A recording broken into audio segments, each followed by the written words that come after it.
Corbyn has taken the stage. Let's listen in.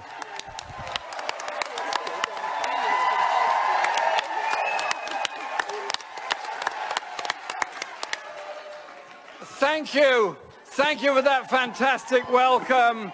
And it's wonderful to be here in this incredible city of Liverpool. And I heard Dawn's speech just now. And I thank you, Dawn, not just for what you said today, but what you say and do every day to advance the cause of justice and equality and oppose racism within our society. Dawn and I, earlier this morning, visited the Museum of Slavery in Liverpool. And I urge you all to go, because it shows us just what evil was and what evil did to other people. And it also shows us the incredible bravery of women who stood up to try and stop the slave trade, both in West Africa and the Caribbean, and very brave women like Harriet Tubman that did so much to try and ensure that slaves got a place of freedom. And Dawn will be making announcements and proposals later of what we as a Labour government will do to understand and commemorate, and hope all our children understand and commemorate just how evil that trade was, and how in understanding of history we can prevent the evils of tomorrow. Dawn, thank you for what you've done and what you've been doing here today. And to all women in the party, the shadow cabinet, local councils and activists, I say thank you very much for all that you do for our party. And we have a parity of women and men in the shadow cabinet, and the next parliamentary Labour Party, when we've won a general election, will in all probability have a majority of women MPs as members of it. Because women make an incredible contribution to our party, day in, day out, and the growth of the party. Women like my mother, who spent so many years working for the party, knocking on doors, often in very difficult areas for Labour. But they were and are the mainstream of the party. Our membership has grown enormously, and we're now the largest political party in Europe, and we have more women members than the Tories and Lib Dems have in total of their membership.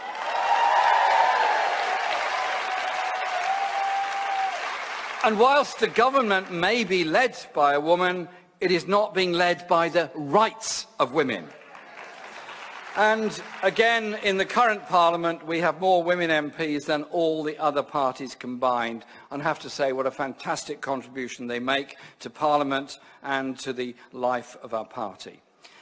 And we've selected women in 2/3 of our most marginal constituencies, and I've been visiting marginal constituencies all this year, and indeed ever since the general election. I think I've been to about 85 marginal constituencies now, and the women candidates are working incredibly hard, building all those contacts and that sense of community on the ground.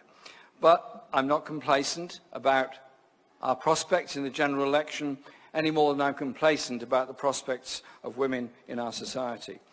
This year marks the centenary of 8 million women getting the right to vote. And we have a lot more to do. That was a limited advance, but nevertheless a very important one 100 years ago today. But we've made advances in our party, and I want to take this opportunity to pay a warm tribute and a big thanks for all the incredible work she does to our new General Secretary, Jenny Formby.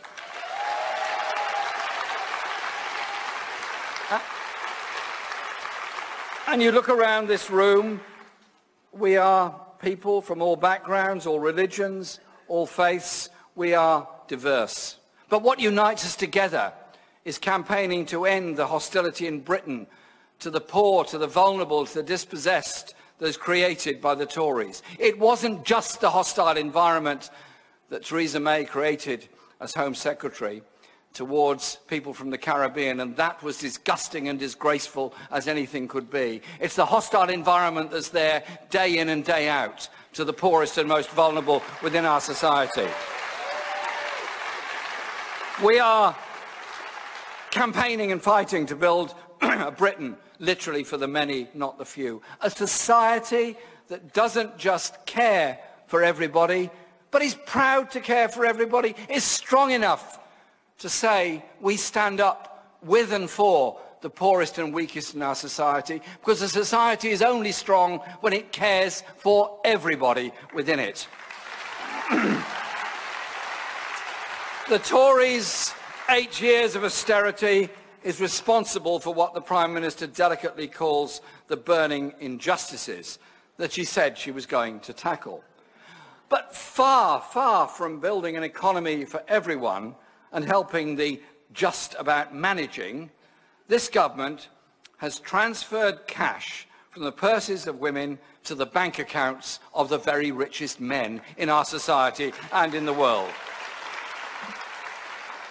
It would do this government well to listen to women who have to live with their choices, to build a society for the privileged few. That's the choice of the Tories. Women like Yvonne, who's written to me this week, she lives with the government's choice, a choice made by the government, to cut £6.3 billion from the adult social care budget since 2010. It might just be a number to a Tory minister. It's real life for those that need care.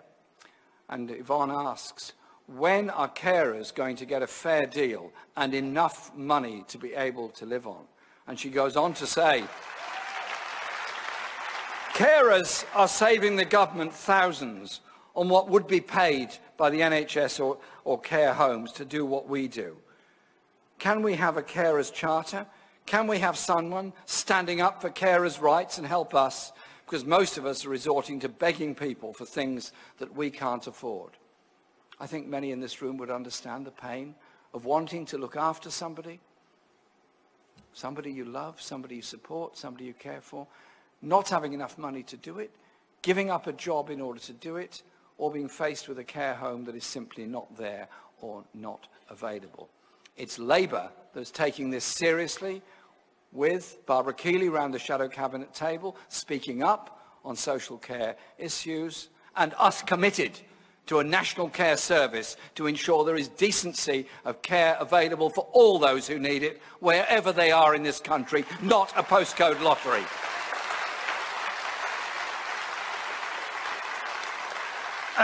Another woman has written to me, Liz, the mother of a son with mental health problems. Her son, and this is a very familiar story, was refused personal independence payments after transferring from DLA.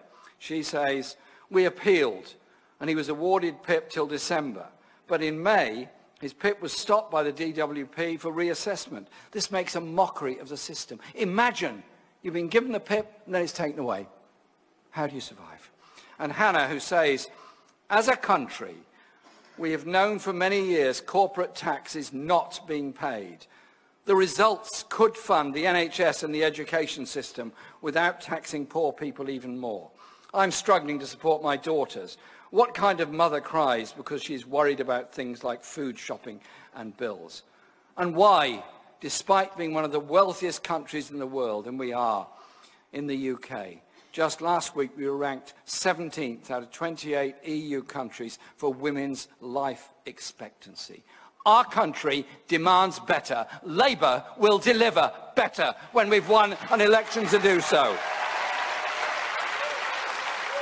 So we'll stand up for Yvonne.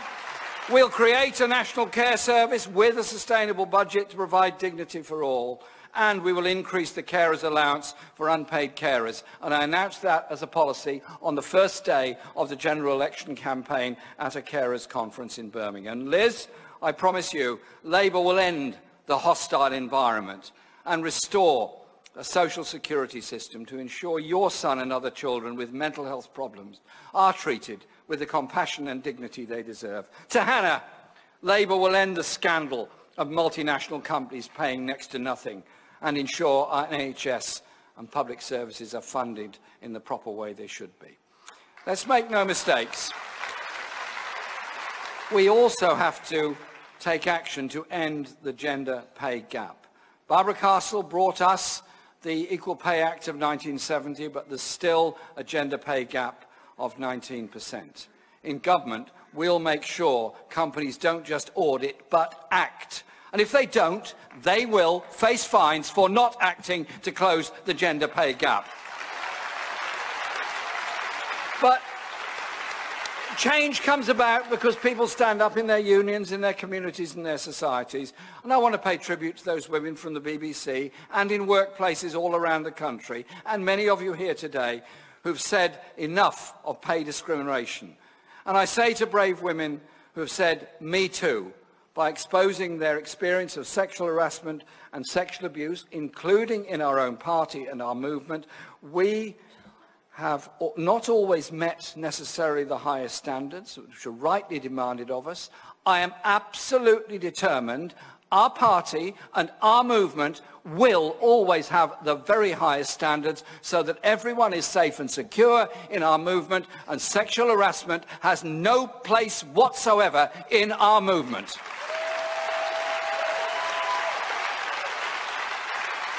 And we stand with women around the world challenging misogyny and abuse on the streets, online, or even in political debate. It has no place at all. Let's stamp it out in whatever corner it might hide.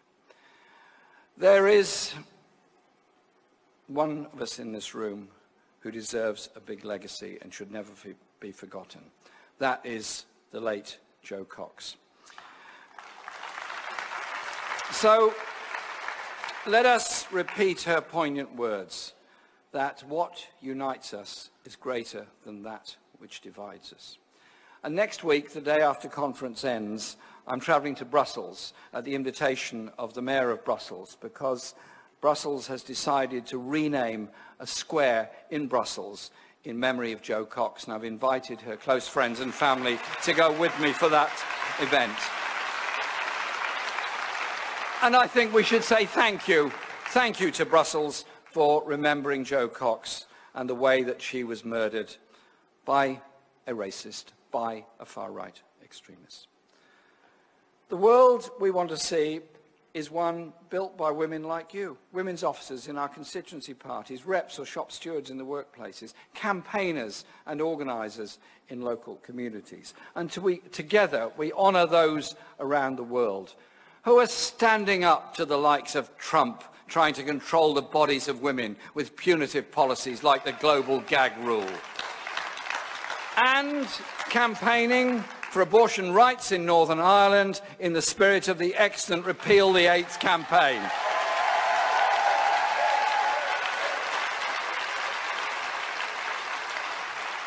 It's not often recognised human rights defenders all around the world risk their lives in the most dangerous conflict zones. Many of those are women, often a majority of those are women. Think of what it's like to be a human rights defender in Yemen, in Syria, in the Congo. And also think of what it's like to be a human rights defender in the Congo, exposing the way in which rape has been used as a weapon of war. One of the most poignant events I ever attended was a meeting of women who were victims of rape in Goma, in eastern Congo. They were incredibly strong, they were incredibly brave, they were incredibly determined to bring their children up in a society where rape was not a weapon of war, where boys were not brought up to believe it's okay to be abusive to women. Those are the people we have to support. And those are the people that a Labour government will be supporting when we have a human rights-led foreign policy.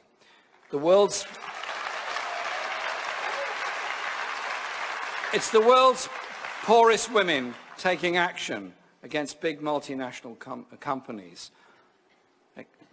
performing mining operations and others that bring about environmental degradation and wealth extraction from local communities, be it in Brazil, India, South Africa or somewhere else.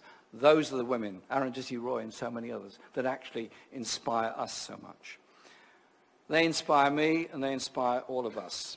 So conference, today the Tories may talk about equality. They may say their government delivers for all. But the lived experience of women in Britain tells a different story. Labour is the party of equality, the party of women, the party committed to measuring all of our policies on their impact on women in a society. Our Labour government will measure its success on the eradication of discrimination, of poverty, of inequality and injustice within a society. Labour can rebuild Britain. And I want to thank you for all that you do, for the way in which our party campaigns in communities, empowering people for the kind of world we can have and want to have. That's what Labour was created to do. That's what Labour is campaigning to achieve every day all over this country. And as we take this government to task, force them back. And an election will come at some point, I know not when. But I do know the day that comes, we'll be out there, all over the country, on the streets, on the estates, talking to people, showing them the world can be a very different place, with a party and a government delivering for the many, not the few. Thank you very much.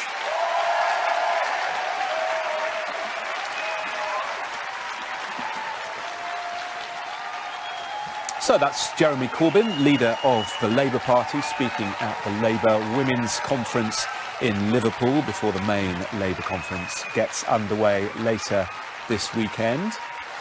He reiterated Labour's message that the party is campaigning to rebuild a Britain for the many, not the few, and said society is only strong when it cares for everyone in it. He read out a couple of letters from Labour supporters saying that Labour will create a national care service and restore a social security system that the UK deserves. You can hear the Jeremy Corbyn chant there in Liverpool as he waves to the crowd. We must end the gender pay gap, he said, and he also said that he is going to Brussels, where a square is being named after the murdered MP Jo Cox. He's taking some of Jo Cox's family and supporters to Brussels after conference next week to that square which has been named after her. And he said that the Tories may talk about equality, but that's not what they deliver.